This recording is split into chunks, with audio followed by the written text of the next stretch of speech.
All right, welcome to another episode of the Carolina Packers podcast.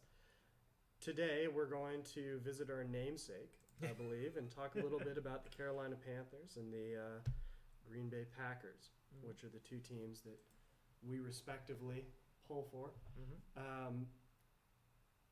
We're blessed and cursed, I guess, in some way that there's a lot to say about both of them. Yeah. Other than just they were dominant or they were terrible. You can't say either about either, except the Panthers try to make that case. Yeah, but I don't think you can say a 7-10 team is terrible. No. They tried. They did try. But here we are. So I guess let's start with the Panthers. I feel they're a little less complex.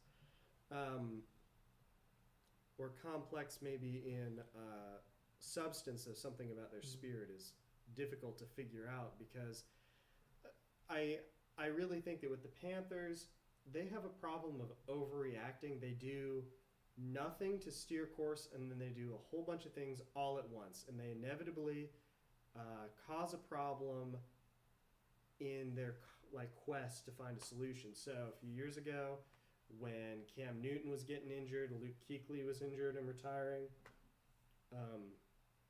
we had Kyle Allen struggling as quarterback. We tried to do a complete overhaul, fired Ron Rivera and the GM, I think. And in hindsight, Ron Rivera was not the problem on that team. There were lots of problems. He was not the problem. He's done very well at the Commanders and validated himself.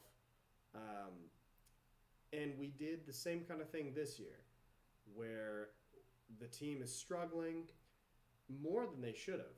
I mean, Baker Mayfield still is a Heisman winner. Not that long ago, Christian McCaffrey, I believe, didn't he win the MVP?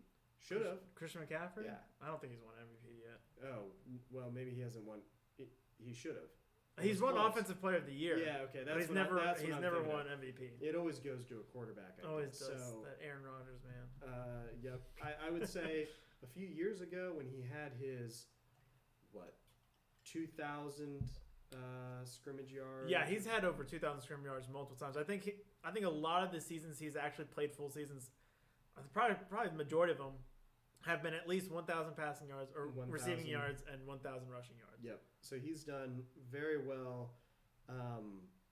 Traded him away. Too late. Should have probably traded him a few years ago. And done if you're going to trade him, you have to trade him earlier. But they trade him, and then we start winning.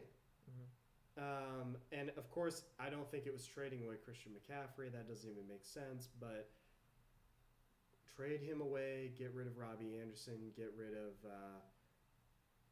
Baker Mayfield, and fire the coach pretty much all at once or within weeks of each other. It seemed like a whole bunch of steps that maybe you start with firing the coach and then see what your team can do. Of course, they didn't do that. So we're sitting in a position where we have first round draft picks from Christian McCaffrey, but a second round or two maybe. And Robbie Anderson turns out to not be a huge loss. We'll see about Baker Mayfield. He's doing better at the Rams, but tough to know what that will turn out to be. We need a quarterback. Yeah. That's what we need. The defense is actually pretty good. I would say good. The defense is good. They've been better than expected for a couple of years. I won't say a long time. I think last week was tough to see the secondary against Mike Evans. It was they just crumbled. They crumbled. They had the chance to make the playoffs, and defense ultimately probably brought them to that chance, but then also ended up being the way they lose. Not that the offense though was doing anything super special that game. No. I'm just saying they just couldn't drag them the whole way. They couldn't finish out the game. They couldn't run out the clock. They couldn't. It's for the best. Yeah, and that's ultimately what you want. It's if you're not going to make the playoffs, you kind of want the lower seeding tier to get better draft picks, and it sucks because we didn't tank. You didn't tank, so you're sitting here at 7-10. I don't know what their order's going to be. Middling draft. It's going to be probably late, probably mid-teens. And we need a quarterback, so. And this is a good quarterback draft. I mean, you have the top end good quarterbacks, and with those extra picks from Christian McCaffrey, you could trade up for a quarterback. I hope we do trade up for a quarterback because you have a solid running game. You're probably going to need another wide receiver. Obviously, you have DJ Moore out there, which is great receiver. We could possibly draft a receiver. You have a solid tight end. You have the pieces. Maybe obviously a couple pieces on defense always helps. Just depth especially. Yes.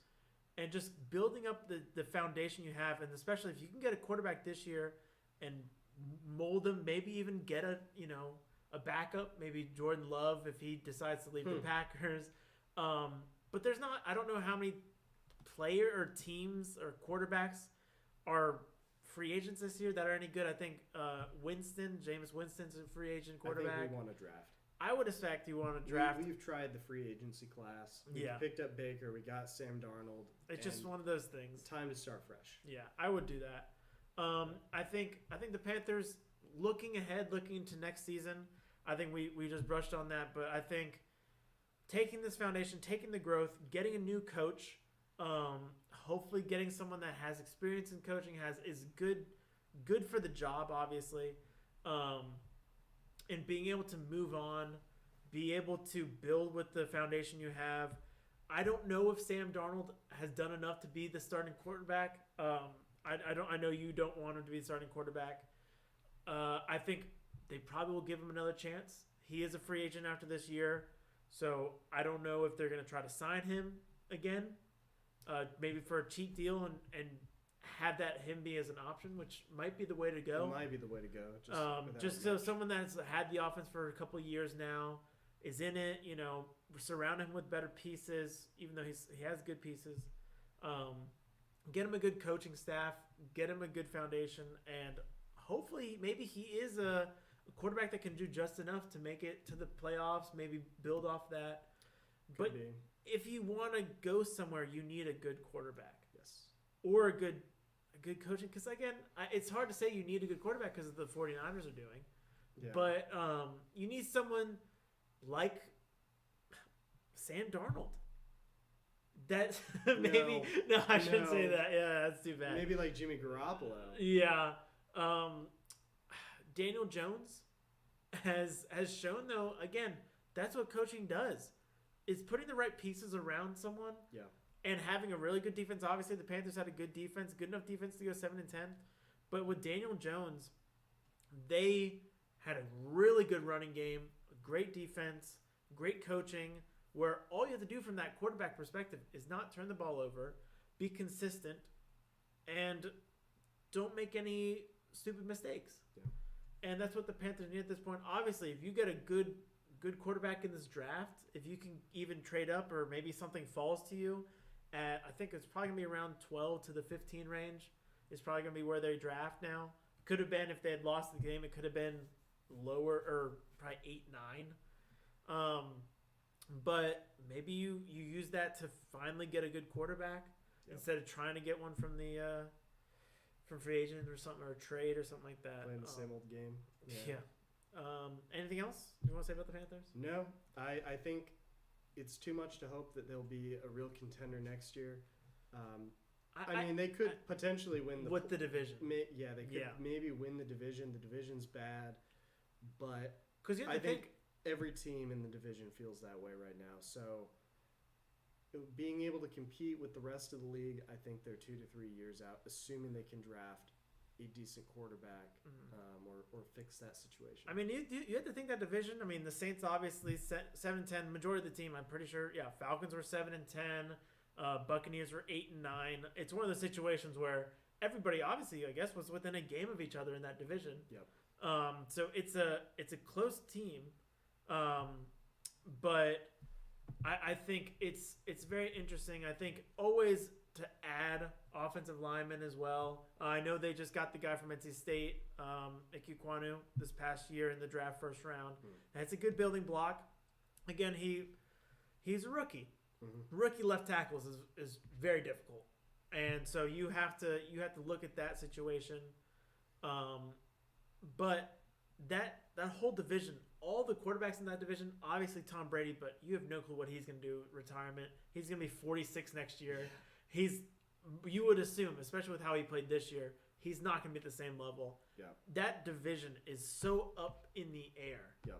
That anybody could come in and be obviously 8-9 like they were this year and win the division. Yep. So I think the Panthers have a good chance of winning the division next year. It all depends on who they hire as coaching staff and who they get in the draft. And I think that's a big thing, and just build on the little foundation that they have. Right. But yeah, I think the Panthers will be fine next year. I think it, like I said, it depends, but I think they'll be all right. Me too. Going to the Packers side. The Packers, obviously, as you can see, the game hasn't played yet. Yes. The game is still yet to be played. We got about 2 hours until the game starts. So we don't know about playoffs. We don't know about playoffs this year. I think the defense finally showed up. Finally. I mean, they've had 12 takeovers within the last 4 weeks, which is unheard of, unreal. Amazing job by the defense. The defensive coordinator has been getting dragged through the mud this entire year. And I've obviously, as a Packer fan, has looked at that and 100% am all aboard firing him and just getting rid of him. Obviously now, I don't know if it's the change in defense, because I think they've been a lot more pressing, not necessarily giving teams the spacing for wide receivers and everything. I think they've played the run a lot better. Obviously, this game it comes down to it. I think they've just found their identity. Mm-hmm. I think the Packers finally figured it out. Again, you can argue, it's because Aaron Rodgers didn't do OTAs, didn't do the training he needed for the rookies, wide receivers especially. There's a lot of ways to go about this, but I think they finally found the recipe for winning. I know Aaron Rodgers hasn't passed for over 300 yards this year, which is a big stat, which is, especially for Aaron Rodgers, not being able to pass for 300 yards is crazy. But being at 8-8, figuring it out, letting the running game take the game, in some ways it hurts us if we're down by a lot and trying to run back into the game. But majority of the time, if you can control the time possession, get the defense tired on the other side, it's good. Obviously, special teams was hugely an issue in the beginning of the year. Everybody was trying to get Amari Rodgers off of the return. And finally, we got Nixon. And as Packers fans know, he is the savior for the special teams. Obviously, good old Rick at the offensive coordinator, or not offensive coordinator, special teams coordinator job has done a fantastic job.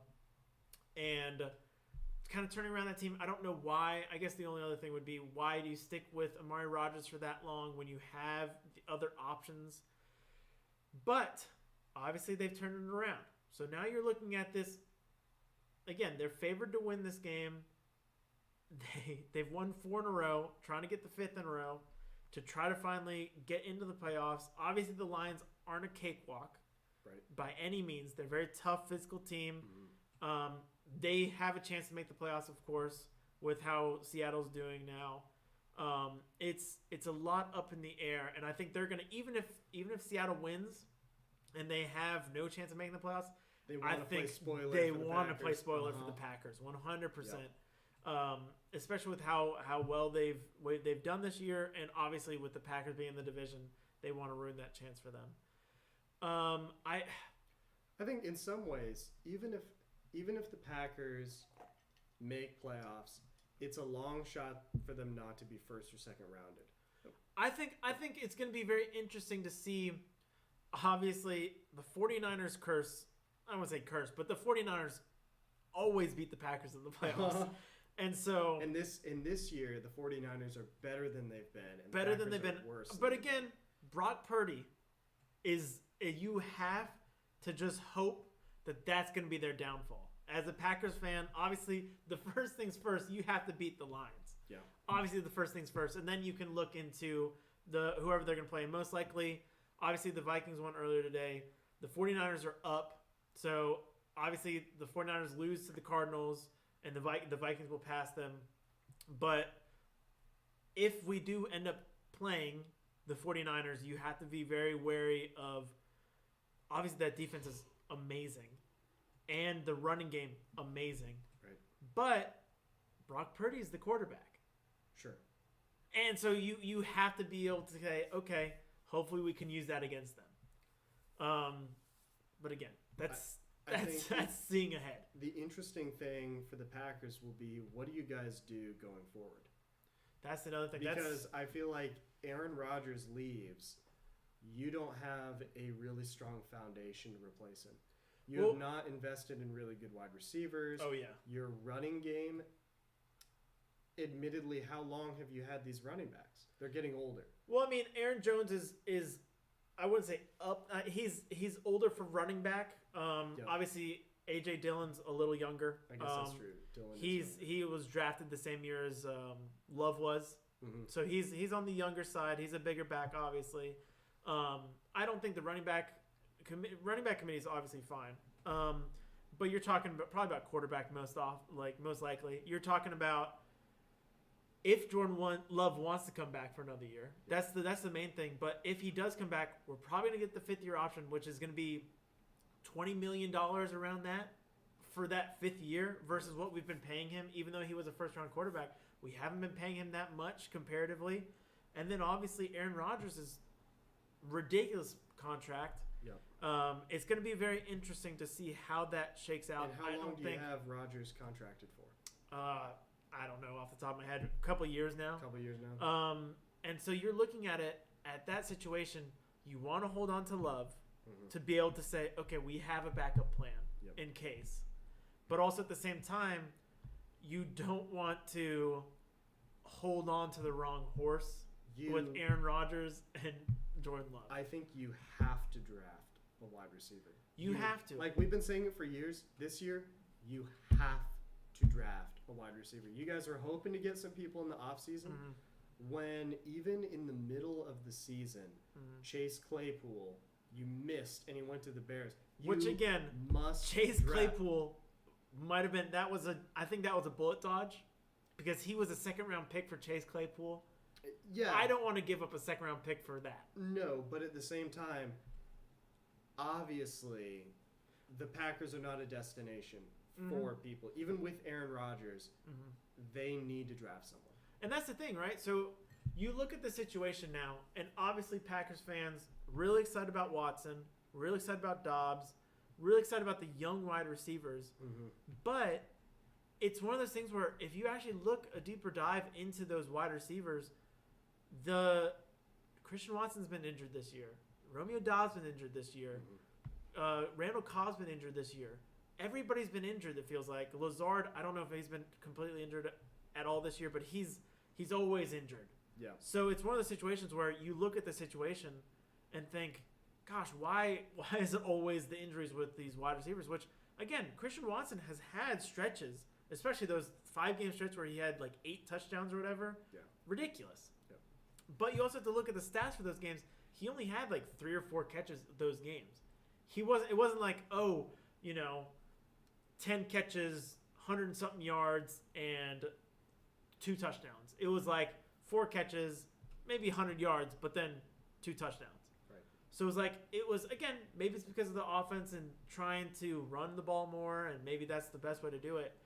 But I don't know if you've seen enough from the Packers to be confident. Obviously, if they make the playoffs, you're going to root for them. Obviously, I'm going to root for them to go win the Super Bowl because that's obviously the goal every year. And they could do it. I do believe, maybe because I'm a Packers fan, but the defense has improved drastically. The special teams has, especially, obviously the punt block against the Vikings, it happened. But the Nixon returning the ball, every single time, Aaron Rodgers alluded to this, it seems like we want him to take it out. Obviously, he had the touchdown return finally. He's been almost breaking one every other week, but he finally had the touchdown return against the Vikings. It seems like he is at that level where that special teams and that returning or whatever with him is gonna pay off immensely, especially because last year we lost because of our special teams against the 49ers. We were the better team and we just didn't perform well. I have to challenge the idea that the Packers are going to win the Super Bowl. Of course you're going to have to do that. I don't think that they have the caliber of play to hang with the Eagles, the way they've been playing, the Bills, even like the Bengals, I think would beat them. But that's in the Super Bowl. It would be in the Super Bowl. It would be in the Super Bowl. Okay, the 49ers. I don't know. I don't think they have the caliber to hang with the 49ers. I think we will see if they even make playoffs. That's the thing, right? Obviously, I'm speaking before it even happens. But I do believe, obviously, I think obviously, knock on wood, but they would have to beat the Lions, but then most likely they're going to play the 49ers. And again, it depends on what team shows up for the Packers. Last week was ridiculous. Obviously, the Vikings didn't have the best game, but being able to pour it on a team, even though they're very hit or miss, a team that's 12-4, or 13-4 now, I guess, that is amazing. Like you can't say we won 41-17 when it was, I think it was 41-3 at one point, and we put in our backups or whatever. That's incredible, and I think again, if Jair Alexander can do what he did last week against Justin Jefferson, we will see. It all depends. I think, especially if we play the 49ers, it comes down to the run defense more, obviously, than the corners and the safeties and everything.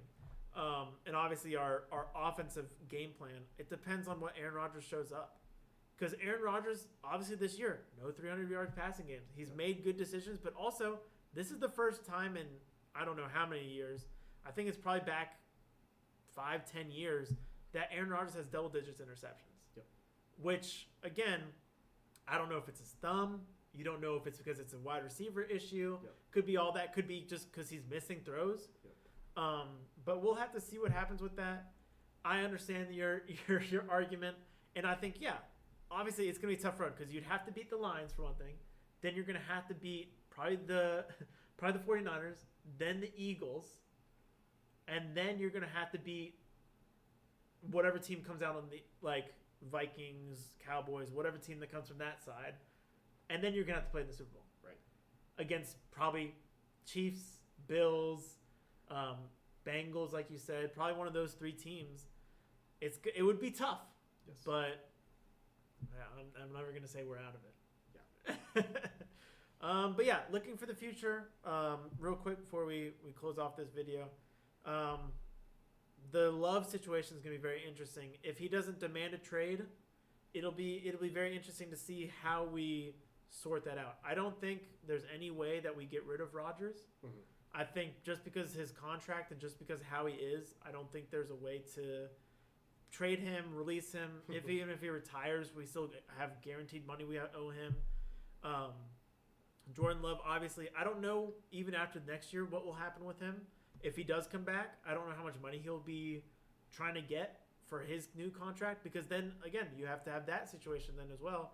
Next year, if Aaron Rodgers goes down with injury or Aaron Rodgers doesn't play or we start losing and then Jordan Love goes in and Jordan Love plays well, he's going to want a lot of money. Right. And so you're going to have to say, okay, we can't play Aaron Rodgers and we can't pay both of them. Right. Do we move on from Aaron Rodgers, try to trade him, get a couple picks? Because he'll be 40 at that point. Yep. We'll see what happens. What I want to see happen for the Packers, obviously, win the Super Bowl. Yep. But we'll see what happens this week. I'll probably have some things to say about it after that, though. Yep. Well, we'll do another video then. Yeah. And update if they're going to the playoffs, we'll do another Packers analysis of their chances. And again, I think the best the way to do it also is if the Packers go to the playoffs, I think ultimately we're going to do a playoff summary, who we predict is going to be in it, That's who do we think what's going to happen, our predictions for the whole thing. So yeah. All right. Sounds good. See you We'll in the see you next next time. Yeah.